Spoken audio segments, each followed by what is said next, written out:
Hello, this is the Provoked Prawn, and this is a video on how to vertically mount your graphics card in the Corsair 5000D Airflow, or in any case with a tempered glass side panel. A lot of cases nowadays support vertical mounting, and I wanted to talk about the downfalls of doing so and how to do it specifically in this case, and pitfalls of that and features of it and the reasons why you might want to. Now, as you might see here, I have a wonderful looking graphics card in the form of MSI's RTX 3080 Suprim 10G, which as you can see is a magnificent looking thing. I've done a review of this GPU separately if you'd like to check that out, and I've also gone into a great deal of depth on the Corsair 5000D Airflow, which is a fantastic case. Now, I did a video previously on the 4000D Airflow where I vertically mounted that, and I noticed that there was quite a problem with temperature increases on that GPU. But what you'll see from the 5000D Airflow is I've installed it with a hell of a lot more fans than I had in the 4000D. Here in this setup I have 12 fans running, and you can see there are 6 set to intake on the front and side alone, and then there are 6 more as exhaust through the all-in-one cooler mounted on the top. Now, I set it up originally with the standard mount for the GPU, and I ran benchmarks and testing on that, and I'm going to link to that in the description. And if you'd like to find out more specifically about this case, please check the description for links to that video. But then I removed the GPU and went about setting it up in the vertical position. Now, as you can see on this case, there are mounts at the rear for mounting it in the vertical position. And essentially all you need to do is unscrew these thumb screws and a little tiny screw above that which holds the plate in place. Now, you are going to need a separate device which I'll link to in the description as well, and I'll show you that in a second. But I want to talk about the other things involved here. One of the things is that you need to remove the SSD if you've mounted it like I have on the front bottom panel. And then you need some standoff screws that are included in the case. And this is a little standoff screw that would usually be used for the motherboard, but you're using 2 of them in order to install the PCIe riser cable. In this case, I'm using Corsair's PCIe cable. And then you need 2 of these round top screws that will then hold that plate down in place, keep it steady when it's installed. This process is fairly easy, but as you'll see, the holes for it are installed either side of where the SSD drive would sit, and this is a quirk of that case and a slight annoyance, I'll be honest, because it then renders this plate basically useless for installing SSDs for me, because you can't put them there. You can put them at the back, but that's a different discussion entirely. Here you can see the PCIe extender cable. Now, it's worth noting at this point that this cable will only really work if you have an Intel motherboard or an older Gen 3 PCIe motherboard. If you have a AMD motherboard that supports PCIe Gen 4, there are some considerations, and Hardware Canucks has done a really interesting video on the differences between that and why some of the extender cables that you can purchase like this won't work with Gen 4 motherboards, because an RTX 3000 series graphics card will automatically default to Gen 4, which renders some of these cables obsolete and means they won't work. And that will be a problem with this Corsair one. However, I'm running an Intel setup with PCIe Gen 3, so it's not a consideration for me, and that isn't really the point of this video.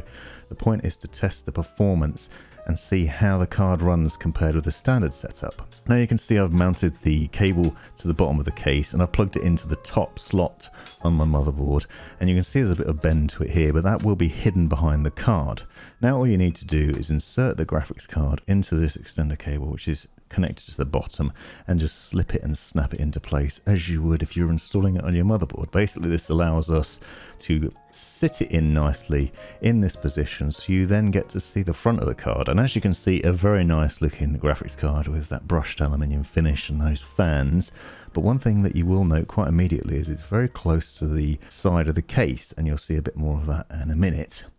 This basically then slots into the rear brackets in the same way it would if you were putting it in a standard position, but now we're going vertically. So you can see what we do is we clip it in to the riser bracket at the bottom of the case, and it connects to the rear, and then it's going to be held down in place with some thumb screws, basically reversing the process of what we did originally when we took those thumb screws off and undid the little bracket at the top. So basically now we're putting that bracket down, tightening it up, and putting the thumb screws back into place. This will ensure that the card doesn't wobble about and is held nice and solidly once it's plugged in.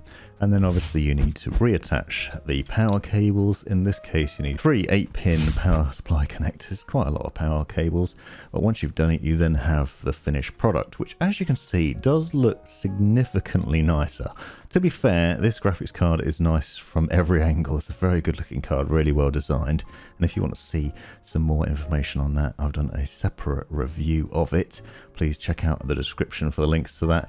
But a really nice bit of kit, but it is quite a chunky card. As you can see, it takes up quite a lot of room. It's quite large in all directions, and the result of that is that it does sit quite close to the edge, and this is a problem that I had when I was installing in the 4000D, and I did that with different graphics card, but had the same issue in that it was so close to the glass that it resulted in it getting very hot. Now, when I did it previously, I had a front-mounted 360mm radiator on the front of the case, so there was potentially some reduction in airflow. There was only 3 fans pulling air in over that rad and then into the case, and so there was a chance that maybe the airflow would be better in this one because you have 6 fans at the front pulling air in instead, so potentially keeping the card cooler. So I wanted to see if there was a difference between it, and I run some benchmarks and tests on that you'll see in a minute and show the difference. But what you'll note is here, what I'm showing off, is when you open that door with the glass panel on it, you can see there's very little gap between that and the GPU. Now, this isn't the only way you can install graphics cards. Obviously, there are other brackets that you can buy separately that sit further back in the case, a slightly different design. You also potentially could go for full-on water cooling system, which has a dedicated block that would keep it running a lot cooler.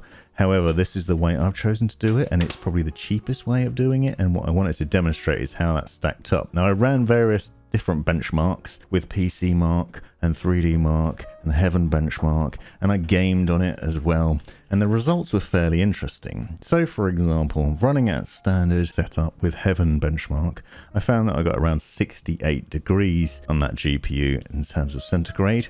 Running the same test using Heaven in this vertical setup, I found that I was getting 86 degrees centigrade, which is obviously significantly hotter, and that is quite a bit of a problem. This same problem occurred through all the other ones. I did a times by stress test, that was 69 degrees in the standard setup, 86 degrees in vertical. Times by extreme test came up back at 68 degrees centigrade in the standard setup, 85 degrees when installed vertically.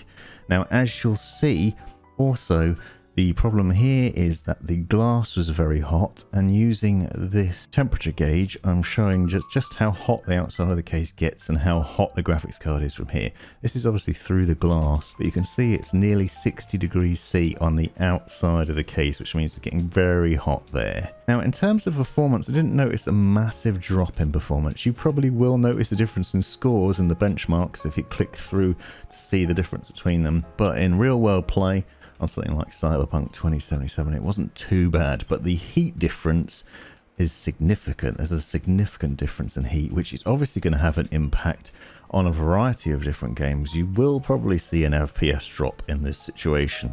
So again, basically the same result that I found with the Corsair 4000D airflow appears with the 5000D. Although there's a lot more fans in this case, the GPU is just sitting too close to the glass, and the end result is that it runs far too hot. Yes, it looks magnificent. It looks a lot nicer in that position like that, but you're paying a heavy price in my mind. Hope you found this video useful. Let me know in the comments if you've got any questions. Thanks for watching. This has been the Provoked Prawn. Thanks for taking the time to watch this video. Hope you found it useful, interesting, hilarious, or all of the above. Be sure to check out the description for other information you might find interesting, and subscribe and watch these other videos as well that I think might be useful to you, and have a great life.